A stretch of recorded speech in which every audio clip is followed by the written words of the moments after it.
Hello everyone, welcome to my YouTube channel. आज की इस वीडियो में मैं आपको एक्सप्लेन करने जा रहा हूँ द लास्ट लीफ। लेसन का नाम है lesson number 10, special English class 12 MP board. ये 9th में भी एनसीईआरटी की बुक में है। ओ हेनरी जो कि इनका पेन नेम है, और मेन जो इनका नाम था वो विलियम सिडनी पोर्टर था, जो कि 1862 में बर्थ हुए और 1910 में इनकी डेथ हुई। इनका जो जन्म है वो ग्रीन्सबोरो नॉर्थ कैरोलिना में हुआ था।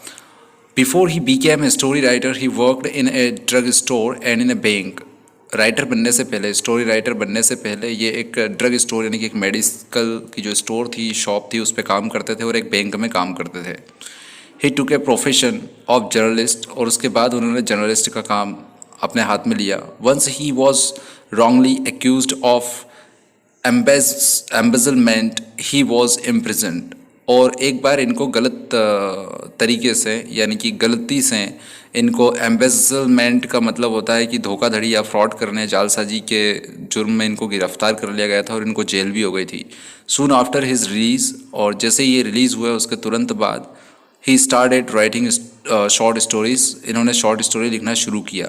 He is considered one of the most worried and entertaining short story writers of England. England के वरीड और अच्छी एंटरटेनिंग शॉर्ट स्टोरीज लिखने वाले जो राइटर्स थे उनमें जाने जाने लगे। प्रेजेंट स्टोरी के बारे में कुछ देख लेते हैं। In this story he writes about two young artist Sue and Johnsy. जो लास्ट लीफ है, इस स्टोरी में उन्होंने दो यंग जो आर्टिस्ट है शू एंड जॉनसी, उनके बारे में लिखा है इन ए वेरी इंटरेस्टिंग मैनर। और बहुत ही इंटरेस्टिंग मैनर में ही शोज़ उन्होंने दिखाया है कि the importance of psychology in curing a serious patient. एक सीरियस पेशेंट को किस तरह से साइकोलॉजिकली तरीके से उसको ठीक किया जा सकता है, इसको बहुत ही अच्छे मैनर में उन्होंने प्रेजेंट किया है। बहरमैन नाम का एक व्यक्ति रहता है, एक ओल्ड आर्टिस्ट रहता है। सेक्रीफाइस विच सेव्स जॉन्सीज लाइफ, वो जॉन्सी की लाइफ को बचाने के लिए खुद अपनी जान दे देता है। इज़ रियली टचिंग, वो काफ़ी टचिंग है कि कोई किसी के लिए जान कैसे दे सकता है। एंड इनॉबलिंग, और काफ़ी ज़्यादा मीन्स हार्ट टचिंग के साथ साथ बहुत ज़्यादा इनॉबलिंग भी ये है। चलिए शुरू करते हैं स्टोरी को। In a little district west of Washington Square the streets have run crazy and broken themselves into small streets called places. एक छोटी सी डिस्ट्रिक्ट है जो कि वेस्ट में है वाशिंगटन स्क्वायर के। वहाँ पर जो स्ट्रीट्स है, जो गलियाँ हैं, जो रोड है, वो क्रेजीली यानी कि बिल्कुल इधर उधर मुड़े हुए हैं, और वो अपने आप को छोटी छोटी स्ट्रीप्स यानी कि पट्टियों में बांट लेते हैं, डिवाइड कर लेते हैं। इन पट्टियों को प्लेसेस कहते हैं, यानी कि लेफ़्ट और राइट हम बोल सकते हैं कि ये जाती है जो एक दूसरे को काटती है, और बीच में जो जगह है वो प्लेसेस कहलाते हैं। These places make strange angles and curves, और ये इस तरह के प्लेसेस है जो कुछ एंगल्स बनाते हैं और कुछ कर्व्स बनाते हैं। One street crosses it self A time और टू, एक ही स्ट्रीट जो है वो, एक ही जो रोड है वो एक ही अपने आप को एक या एक से ज़्यादा बार काटते हैं। An artist once discovered a valuable possibility in the street. एक आर्टिस्ट को कुछ वैल्यूएबल अपॉर्चुनिटीज़ जो है वो लगती हैं इन स्ट्रीट्स पर, इन गलियों में। Suppose A collector with A bill for paints. मान लीजिए कि एक ऐसा कलेक्टर, एक ऐसा व्यक्ति जो कि बिल्स का कलेक्शन करता है उसकी पेंटिंग के लिए, यानी कि पेंटिंग करना और उसके पैसे कमाना। Paper and canvas should in traversing this route. Traversing का मतलब होता है टू पास अक्रॉस, या वहाँ से गुजरना। तो वहाँ से गुजरते हुए वो अपनी पेंटिंग, अपने ब्रश, अपने कैनवास के बल पर एक पेंटिंग बनाता है और उसके पैसे वो कमाता है। Suddenly meet himself coming back without a cent having been paid on account. लेकिन होता यह है कि जो वो पूरा उस एरिया से गुजर लेता है, उसके बाद उसको एक भी पेनी, सेंट मीन्स एक पार्ट होता है डॉलर का, वो उसको नहीं मिल पाता है। So to quaint old Greenwich village the art people soon came prowling hunting for north windows and 18th century gables and Dutch attic and low rent. और फिर क्वेंट, क्वेंट का मतलब होता है विचित्र। ओल्ड ग्रीनविच विलेज यानी कि एक विलेज है नाम, जो कि पुराना सा गांव है, काफ़ी विचित्र गांव है जहां पर आर्ट पीपल रहते हैं, यानी कि आर्टिस्ट रहते हैं, और वो प्राउलिंग करते हुए यानी कि छिपकर वहां पर वो रहते हैं। ठीक है, छिपकर वो रहते हैं और हंटिंग फॉर नॉर्थ विंडोज़, और वहाँ से वो क्या करते हैं, और 18th century gables and Dutch attic. Gables का मतलब होता है मकान का जो कोना होता है वो, या उसका शिखर, एटिक मतलब अटारी, और इस तरह के घर में जो कि डच स्टाइल में बना हुआ है वहाँ पर रहते हैं, और उसका रेंट जो है वो काफ़ी लो है, यानी कि कम रेंट में वो रहते हैं। Then they imported some pewter mugs, और फिर वो कुछ पैउटर मीन्स पारितोषिक के तौर पर, यानी कि रिनोमरेशन के तौर पर कुछ मग्स जो है वो मंगवा लेते हैं, एंड ए चैफिंग डिश और टू फ्रॉम 6th एवेन्यू। ये 6th एवेन्यू जो है वो एक जगह है जहाँ पर खाने पीने की चीज़ें मिलती है, वहाँ से कुछ चैफिंग मीन्स जो पपड़ियाँ रहती है वो पपड़ियाँ जो है वो मंगा लेते हैं, और वो खाकर वो टाइम पास करते हैं। एंड बिकेम ए कॉलोनी, और धीरे धीरे इस तरह से वो ओल्ड ग्रीनविच विलेज जो है वो क्या बन गया, एक कॉलोनी में कन्वर्ट हो जाता है। यहाँ पर उस प्लेस का डिस्क्रिप्शन है जहाँ पर वो आर्टिस्ट रहते हैं कि किस तरह का एक ओल्ड सा गांव, पुराना सा गांव है, ठीक है, वहाँ पे एक छोटी सी कॉलोनी बस गई है और वहाँ पर कुछ आर्टिस्ट रहते हैं। एट द टॉप ऑफ स्क्वेटी, यानी कि स्क्वायर जैसी कोई जगह है, उसके टॉप पर 3 story brick Sue and Johnsy had their studio. और एक छोटी सी बिल्डिंग है, 3 स्ट्री बिल्डिंग है, उसके ऊपर जॉन्सी और शू का स्टूडियो है। जॉन्सी वॉज फैमिलियर फॉर जोना, और वो जोना की फैमिलियर है, यानी कि उससे मिलती जुलती है। वन वॉज फ्रॉम मैन, एक उनमें से मैन नाम की जगह से हैं, and the other from California, और दूसरी कैलिफोर्निया से हैं।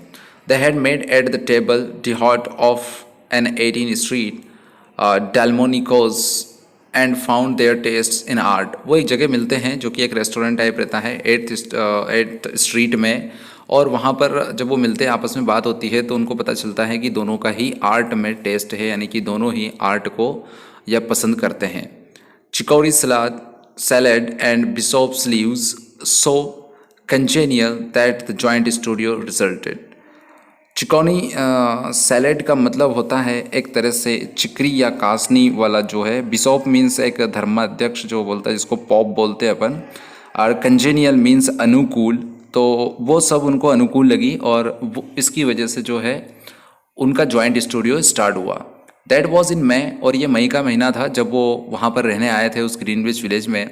फिर नवंबर का महीना आया। In November a cold unseen stranger whom the doctors called pneumonia stagged about the colony touching one here and there with his icy finger। और फिर नवंबर के महीने में एक कोल्ड, ठंडा और अनसीन, जिसको कभी नहीं देखा गया, ऐसा अनजान सा जो बीमारी है वो एंट्री कर जाती है किसमें, उस गांव में, जिसको डॉक्टर्स ने निमोनिया कहा। स्टॉक्ड का मतलब होता है कि दाखिल हो जाना या दांव लगाना या दावा ठोकना, तो वो अंदर आ जाती है और वो अपनी आइसी फिंगर यानी कि बर्फ़ जैसी ठंडी उंगलियों से लोगों को यहाँ वहाँ टच करता फिरता है, मीन्स निमोनिया जो बीमारी है वो। और ऑन द ईस्ट साइड, और ईस्ट की तरफ, दिस रेवगर स्ट्रॉक बोल्डली, यानी कि उस कॉलोनी में ईस्ट साइड बहुत ज़्यादा जो है उसने स्ट्रॉट किया था मीन्स उसने वहाँ पर वो सवार होकर बैठ गया था। बहुत ज़्यादा हालत ख़राब थी, मतलब ज़्यादा लोग बीमार थे। स्मीटिंग हिज विक्टिम्स बाई स्कोर्स, और स्मीटिंग का मतलब होता है एक तरह से पनिशमेंट देना, तो वो अपने विक्टिम्स को पनिशमेंट दे रहा था और उसकी संख्या बहुत ज़्यादा थी। But his feet trod slowly through the maze of the narrow and most grown places, और जैसे जैसे वो आगे बढ़ रहा था उसके पैर जो है वो कदम थोड़े धीमे हो गए थे। कहने का मतलब है कि बीमारी जो है ईस्ट से वेस्ट की तरफ जब आ रही थी या बाकी एरिया में वो कम फैल रही थी, सबसे ज़्यादा वो ईस्ट में उसका प्रकोप था। Mister Pneumonia was not what you would call a chivalric old gentleman. कहने का मतलब है चिवलरिक मीन्स एक पराक्रमी या जेंटल पर्सन जिसको बोलते हैं, या वेल बिहेव्ड। तो मिस्टर निमोनिया जो है वो वेल बिहेव्ड पर्सन नहीं था। A mite of a little woman with blood thinned by Californian zephyrs was hardly fair game for the red fisted. और यहाँ पर माइट का मतलब होता है एक कर्ण टाइप होता है, और जैफियर्स का मतलब होता है हल्की हवा। तो यह हल्की हवा के साथ साथ जो है वो बहुत ज़्यादा फैलता है। फिस्टेड मीन्स होता है एक तरह से मुक्केबाजी करना, तो ये आगे वाली लाइन में आपको मिल जाएगा। तो कहने का मतलब है कि जो निमोनिया है वो कोई सही व्यक्ति नहीं है। कहने का मतलब ये कोई व्यक्ति नहीं है। एक रेड फिस्टेड कहने का मतलब है कि मुक्केबाज और इस तरह का बहादुर व्यक्ति भी नहीं है, लेकिन ये ठंडी हवा के साथ फैलता है। शॉर्ट ब्रीथ्ड ओल्ड डफर, ये शॉर्ट पीरियड यानी कि कम समय चलने वाला, और ओल्ड डफर मीन्स बेहुदा टाइप का व्यक्ति है, कहने का मतलब बेहुदा बीमारी है। बट जॉन सी ही स्मॉट, परंतु यहाँ पर जो जॉन सी है, स्मॉट मतलब किल करना या इंजर करना, तो जॉन सी उससे इंजर हो गई थी। एंड शी ले, और वो लेटी हुई थी, स्कैर्सली मूविंग, और on her painted iron bed stead, और वो अपनी बेड स्टीड मीन्स जो बिस्तर है वहाँ पर वो लेटी हुई थी बिना हिले डुले, या कहने का मतलब है कि वो बहुत ज़्यादा सीरियसली बीमार हो चुकी थी।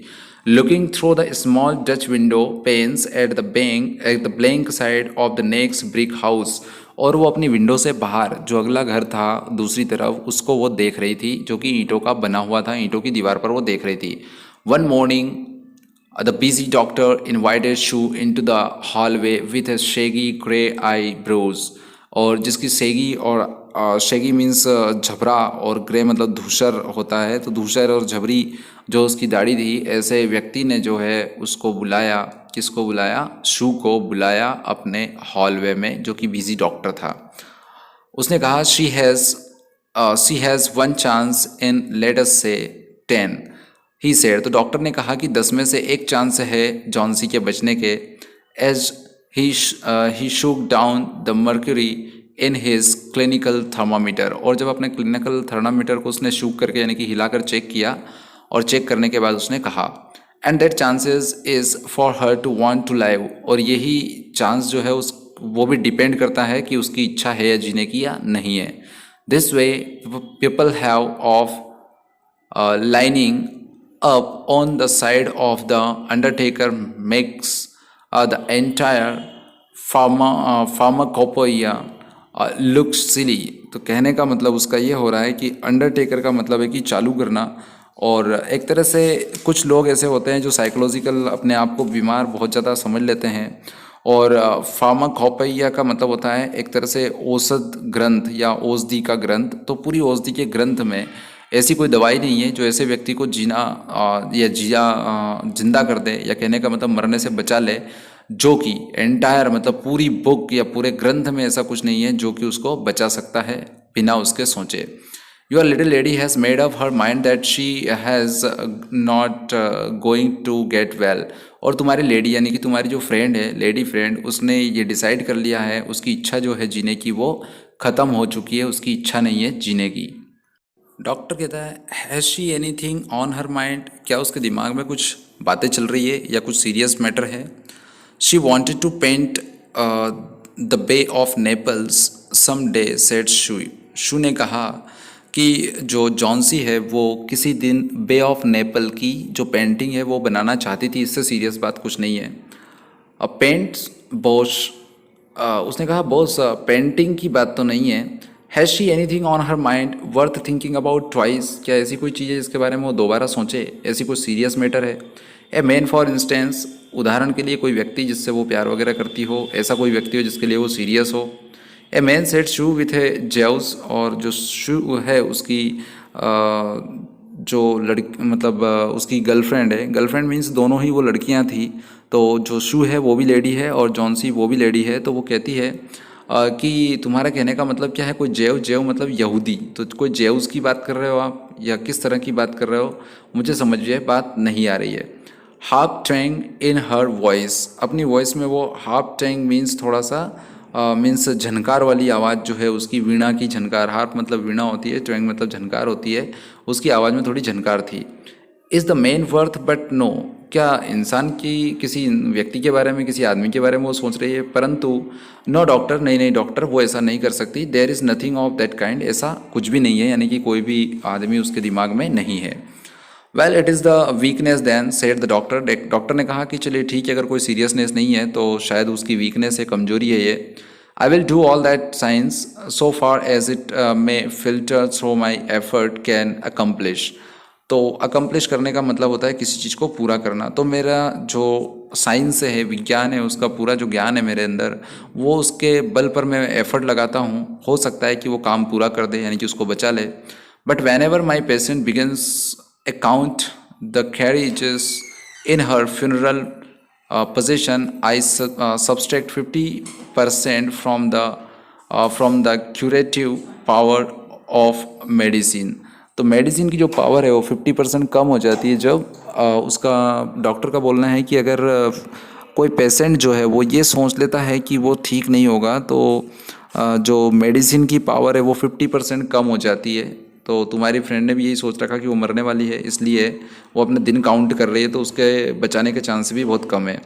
If you will get her to ask one question, यदि तुम उससे एक सवाल करो किसके बारे में, about the new winter styles in cloak sleeves, I will promise you one in 5 chances for her instead of 1 in 10। तो एक 10 में से एक चांस उसके जीने के हैं, वो 10 में से 5 हो सकते हैं यदि तुम उससे विंटर स्टाइल के नए क्लॉक्स की बात करो। यानी कि क्लॉक्स मतलब एक तरह का फ्रॉक वगैरह होता है जिसकी स्लीव्स वगैरह यानी कि उसकी जो आस्तीनें हैं उनके बारे में तुम बात करो, नई फैशन के बारे में थोड़ा बात करो। कहने का मतलब है डॉक्टर का कि तुम उसे उसकी सोच से बाहर लाने का प्रयास करो। अगर ऐसा हो गया, उसने अपने मरने के बारे में जो वो कल्पना कर रही है अगर वो उसने छोड़ दी, तो शायद उसके बचने के चांस जो है वो 10 में से 1 की जगह 10 में से 5 हो जाएंगे, यानी कि उसके ज़िंदा रहने के चांसेस बढ़ जाएंगे। After the doctor had gone, doctor के चले जाने के बाद, Sue went into the work room and cried a Japanese napkin to a pulp. और डॉक्टर के चले जाने के बाद और जो शू है वो अपने वर्क रूम में चली जाती है और वहाँ पर एक नैपकिन पड़ी हुई है, यानी कि एक रुमाल पड़ा है, उसको वो जो है वो उठा लेती है और नैप मीन्स अपनी नाक पे लगाकर क्राइड मीन्स चिल्लाती है या छींकती है। Then she swaggered into Johnsy's room with her drawing board whistling ragtime. कहने का मतलब है कि वो फिर रेक टाइम मीन्स एक ताल में, स्वेगर्ड मतलब इठलाना, तो इठलाते हुए वो अपने जो वर्क का सामान है यानी कि बोर्ड, ड्राइंग बोर्ड है, उसको उठाकर और सीटी बजाते हुए बड़े सुर में इठलाते हुए वो जॉन्सी के रूम में चली जाती है। जॉन्सी ले scarcely making a ripple under the bed clothes. Bed clothes मतलब बिस्तर में लेटे हुए, और वो स्कैर्सली मीन्स बिना हिले डुले जो है वो लेटी हुई है। रिपल मीन्स एक लहर में या चुपचाप वो लेटी हुई है, एक लहर अपने बिस्तर की जो लहर है उसमें लेटी हुई है। With her face towards window, और उसका चेहरा जो है वो विंडो की तरफ है। शू स्टॉप्ड विस्लिंग, शू जो है वो सीटी बजाना बंद कर देती। थिंकिंग शी वॉज अस्लीप, ये सोच कर कि शायद जॉन्सी सो गई है, ये सोचते हुए उसने सीटी बजाना बंद कर दिया। She arrange her board and began a pen and ink drawing to illustrate a magazine story. एक मैगजीन स्टोरी के एग्जाम्पल के लिए एक पेंटिंग उसको बनानी थी, तो अपना पेन और इंक लेकर जो है वो ड्राइंग करना शुरू करती है बोर्ड को रखकर। Young artist must pave their way to art by drawing pictures for magazine stories that young authors write to pave their way to literature. यानी कि जैसे यंग राइटर्स अपनी लिटरेचर के रास्ता बनाने के लिए लिटरेचर के काम को और अच्छा करने के लिए वो स्टोरीज़ लिखते हैं, उसी तरह से यंग आर्टिस्ट जो है अपनी पेंटिंग्स बनाते हैं कुछ मैगजीन स्टोरीज़ के लिए। A Sue was sketching a pair of elegant horse show riding trousers and monocle on the canvas. उसके जो पेंटिंग है, पेंटिंग के ऊपर जब वो कुछ हॉर्स शो को बनाती है, ट्राउज़र्स बनाती है, ट्राउज़र पहने कोई व्यक्ति उनको राइड कर रहा है, जब वो बनाती मतलब ऐसी कुछ पेंटिंग जो है वो शू बनाना शुरू करती है। एंड मोनोकल, मोनोकल का मतलब होता है एक आंख का चश्मा, on the figure of the hero, hero के फिगर पर वो बनाती है। एंड इडाहो काउबॉय, और एक इडाहो नाम का काउबॉय है उसके ऊपर वो पेंटिंग बनाती है। She heard A low sound, और उसी समय उसको एक छोटा सा हल्का सा कुछ साउंड सुनाई देता है। सेवरल टाइम्स, कई दफ़ा, रिपीटेड, जो कि रिपीट होता है।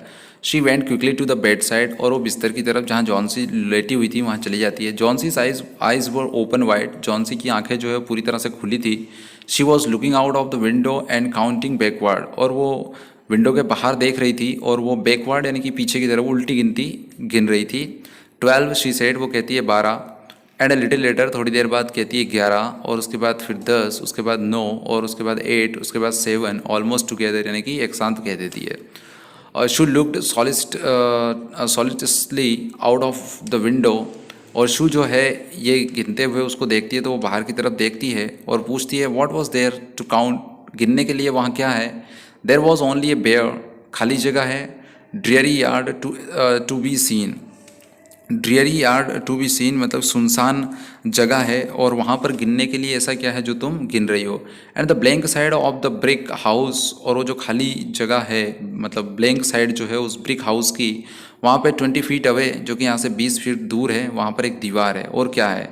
एन ओल्ड आईवी वाइन, एक पुरानी पुरानी आईवी वाइन यानी कि एक लता है, एक बेल है, एक प्लांट है, क्लिंगिंग प्लांट है, gnarled and decayed at the roots, जो कि नेरल्ड हो चुका है। नेरल्ड हो चुका है मतलब ऐंठन उसमें आ गई है, ठीक है, सूखने की वजह से, और उसकी रूट्स जो है वो ख़त्म हो चुकी है। क्लाइम्ड हाफ, जो कि आधी रास्ते तक चढ़ी हुई है। Way up to the brick wall, दीवार पर आधी दूर तक वो चढ़ी हुई है। ऐसी वाइन वहाँ पर है। The cold breath of autumn had stricken its leaves from the vine until its skeleton branches clung। और जो तेज ठंड है इसकी वजह से और ऑटम की वजह से इसकी पत्तियां गिर चुकी है, और ये काफ़ी इसकी जो पत्तियां हैं उसके ऊपर स्ट्राइक हुआ है, यानी कि एक तरह से वार हुआ है, और वाइन जो है वो काफ़ी कमज़ोर हो गई है। स्केल्टन का मतलब होता है एक तरह से कंकाल की तरह ये हो चुकी है। ऑलमोस्ट बेयर, पूरी तरह से बंजर जैसी लग रही है। ऑन द क्रम्बलिंग ब्रिक्स, और इस क्रम्बलिंग ब्रिक्स पर वो चढ़ी हुई है। क्रम्बलिंग मतलब ढहती हुई दीवार पर ये चढ़ी हुई है। इस तरह की वाइन जो है वो हो चुकी है, ऐसा जॉन सी उसको कहती है। वॉट इज डियर आस्क्ड शू, शू पूछती है कि वहाँ क्या है, क्या तुम काउंट कर रही हो? जॉन सी कहती है 6 said Johnsy in almost a whisper, बहुत धीरे धीरे। They are falling faster now, वो अब तेज तेज गिर रही है। 3 days ago there were almost 100, 3 दिन पहले लगभग 100 थी ये। It made my headache to count them, अब मेरा सर दुखने लगा है इनको काउंट करते करते। But now it is easy, परंतु अब ये मेरे लिए बहुत आसान हो गया है क्योंकि ये संख्या में कम रह गई है। देयर गोज एनोदर वन, एक और गिर गई है। There are only 5 left now, अब केवल 5 बची है। 5 what dear tell your Sudie, Sue कहती है कि 5 क्या बची है वहाँ पर, या क्या है 5, अपने शू को बताओ। तो जॉन से रिप्लाई करती है लीव्स, पत्तियाँ, ऑन द आईवी वाइन, उस वाइन पर पत्तियाँ बची है। When the last one falls I must go too, जब आखिरी पत्ती गिरेगी तो मैं भी चली जाऊँगी। I have know that for 3 days, ये बात मैं 3 दिन से जानती हूँ। Didn't the doctor tell you, क्या डॉक्टर ने तुम्हें नहीं बताई है? Oh I never hear of such nonsense, और इस तरह की नॉनसेंस वाली बात, बेहुदा बातें मैंने नहीं सुनी है। कंप्लेन शू, शू ऐसा शिकायत करती है। विथ मैग्निफिशेंट स्कॉर्न, उसको थोड़ा सा स्कॉर्न करते हुए, यानी कि घिनघिनाते हुए या घिन आने जैसी बात करते हुए या डांटते हुए अपन बोल सकते हैं। What have old ivy leaves to do with your getting well, उस लता की जो पत्तियां हैं उनसे क्या लेना देना तुम्हारे ठीक होने का। And you use to love that vine so, और इस तरह से तुम उस आईवी वाइन को इस तरह से लव कैसे कर सकती हो? यू नॉटी गर्ल, तुम बदमाश लड़की। डोंट बी ए गुशी, गुशी मत बनो, कहने का मतलब है बेवकूफ़ मत बनो। गुशी मतलब बेवकूफ़ होता है, बेवकूफ़ मत बनो। Why the doctor told me this morning that your chances for getting well real soon were, let's see exactly what he said. तो वो कहती है कि डॉक्टर ने तुम्हारे आज मॉर्निंग में जब वो मिला मुझे, तो तुम्हारे ठीक होने के चांसेस जो है वो उसने वास्तव में क्या बताया कि तुम जल्दी ही हो जाओगी। चलो मैं तुम्हें एग्जैक्टली बता देती हूँ उसने क्या कहा। He said the chances were 10 to 1, उन्होंने कहा कि 1 में से 10 चांस तुम्हारे ठीक हो जाने के, यानी कि बहुत ज़्यादा ठीक होने के चांसेस तुम्हारे हैं। Why that's almost good a chance as we have in New York when we ride on the street cars और walk past a new building, और चांसेस तुम्हारे उतने ही अच्छे हैं, उतनी ही जल्दी, जितनी जल्दी हम कार से या पैदल चल के स्ट्रीट पर चलते थे न्यूयॉर्क में, और जिस तरह से हम एक बिल्डिंग से दूसरी बिल्डिंग को क्रॉस करते थे, उतनी ही जल्दी तुम बीमारी से ठीक हो रही हो। Try to take some broth now, अब तुम कुछ ब्रॉथ ले लो। ब्रॉथ मीन्स ये सुअर का मांस होता है, वो तुम थोड़ा सा खा लो, यानी कि सूप, सॉरी ब्रॉथ मतलब सूप होता है, तो वो सूप थोड़ा सा तुम क्यों नहीं ले लेती। And let Sudie go back to her drawing, और शूडी को उसकी ड्राइंग पर जाने दो, यानी कि वो ड्राइंग करने दो उसको। So she can sell the editor man with it, ताकि वो कल सुबह इसको बना ले और एडिटर मैन को उसको सेल कर दे। And buy port wine for her sick child, और जो पोर्ट वाइन है वो अपनी बीमार बच्चे के लिए लेके आ जाए, यानी कि जॉन्सी के लेके आ जाए। एंड पोर्क चॉप्स, तो पोर्क चॉप्स जो है वो किसके लिए लेके आ जाए? पोर्क चॉप्स एक्चुअली सुअर का मांस होता है, तो पोर्क चॉप्स जो है वो खुद अपने लिए लेके आ जाए। फॉर हर ग्रीडी सेल्फ, यानी कि अपने खुद के लिए लेकर आ जाए खाने के लिए। You need not get any more wine said Johnsy. Johnsy कहती है कि नहीं नहीं, तुम्हें और वाइन लाने की ज़रूरत नहीं पड़ेगी। Keeping her eyes fixed out of window, अब भी उसकी आंखें खिड़की के बाहर टिकी हुई थी। देयर गोज एनोदर, वो कहती है एक और गिर गई। No I don't want any broth, नहीं मुझे कोई सूप नहीं चाहिए। दैट लीव्स जस्ट 4, अब केवल 4 पत्तियां बची है। I want to see the last one fall before it gets dark, अंधेरा होने से पहले मैं चाहती हूँ कि आखिरी पत्ती जो है वो गिर जाए। Then I will go too, और फिर मैं भी चली जाऊंगी। Johnsy dear said Sue, Sue कहती है कि डियर जॉन सी सुनो तुम, बेंडिंग ओवर हर, उसके ऊपर थोड़ा झुकते हुए। Will you promise me to keep your eyes closed, क्या तुम मुझसे वादा करती हो कि तुम अपनी आंखें बंद करोगी।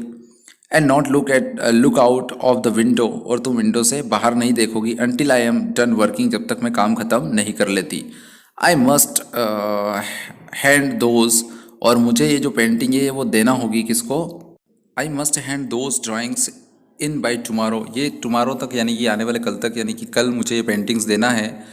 आई नीड द लाइट और I would draw the shade down, मुझे थोड़ा प्रकाश की ज़रूरत है, अन्यथा मैं ये शेड जो है यानी कि पर्दा गिरा देती। Couldn't you draw in the other room, ask Johnsy coldly, काफ़ी ठंडी आवाज़ में जॉन्सी ने कहा कि क्या तुम दूसरे रूम में जाके पेंट नहीं कर सकती हो। I would rather be here by you said Sue, Sue कहती है कि नहीं मुझे तुम्हारे साथ ही रहना है। Besides I don't want you to keep looking at those silly ivy leaves, और बिल्कुल मैं नहीं चाहती कि तुम उस आईवी लीव की तरफ देखो। Tell me as soon as you have finished said Johnsy, Johnsy कहती है कि मुझे तुरंत बताना जैसे ही तुम्हारा ड्राइंग का काम खत्म हो जाए। क्लोजिंग हर आइज, और अपनी आंखें बंद कर लेती है। And lying wide and still as fallen statue, और एक स्टेचू की तरह वो पड़ी रहती है। Because I want to see the last one fall, क्योंकि मैं आखिरी पत्ती को गिरते हुए देखना चाहती हूँ। I am tired of watching, मैं देख कर वेटिंग, मैं इंतज़ार कर कर थक चुकी हूँ। I am tired of thinking, मैं सोच कर थक चुकी हूँ। I want to turn loose my hold on everything, मैं कोशिश कर रही हूँ कि धीरे धीरे जो मेरा होल्डिंग है यानी कि चीज़ों से जो लगाव है वो धीरे धीरे कम होता जा रहा है। And go selling down down, और मैं बिल्कुल शेल करना चाहती हूँ डाउन, नीचे की तरफ। Just like one of those poor tired leaves, जिस तरह से थकी हुई पत्तियाँ टूट के गिरती है तो किस तरह से फ्लोट करते हुए वो हवा में नीचे गिरती है, उसी तरह से मैं जाना चाहती हूँ। Try to sleep said Sue, Sue कहती है कि तुम सोने की कोशिश करो। I must call Behrman up to be my model for the old hermit miner, और ओल्ड हर्मिट माइनर का यहाँ पर मतलब होता है कि एक एकांतवासी व्यक्ति, और माइनर मतलब खान में काम करने वाला व्यक्ति। तो एकांतवासी जो कि खान में काम करता है उसको, उसकी पेंटिंग मुझे करना है, तो उस ओल्ड हर्मिट माइनर के लिए एज ए मॉडल बेहरमैन को मैं बुलाकर और उससे मॉडलिंग करवा कर मैं पेंट करना चाहती हूँ। I will not be gone a minute, मैं एक भी मिनट जो है वो मुझे नहीं लगेगा, मैं जाकर आती हूँ। Don't try to move till I come back, जब तक मैं वापस नहीं आ जाती तुम मूव करने का प्रयास मत करना, इधर उधर हिलना नहीं और कहीं जाना नहीं। देन आई थिंक आज की इस वीडियो में इतना ही। वीडियो काफ़ी लंबा हो रहा है, इसलिए सेकंड पार्ट इस लेसन का मैं जल्दी ही अपलोड कर दूंगा, और वो आपको मिल जाए, उसका नोटिफिकेशन आपको मिल जाए, इसलिए आप चैनल को सब्सक्राइब कर लीजिए और नोटिफिकेशन जो बेल आइकॉन है उसको प्रेस कर लीजिए ताकि आपको नोटिफिकेशन मिल जाए और आपका ये लेसन कंप्लीट हो जाए। बहुत अच्छी स्टोरी है, और कोई ना कोई क्वेश्चन इसका जो है वो एग्ज़ाम में आता ही है, बहुत इंपॉर्टेंट भी है। सो आप चैनल को सब्सक्राइब कर लीजिए ताकि उसका आपको सेकंड पार्ट भी मिल जाए। आज की इस वीडियो में इतना ही। Thank you very much.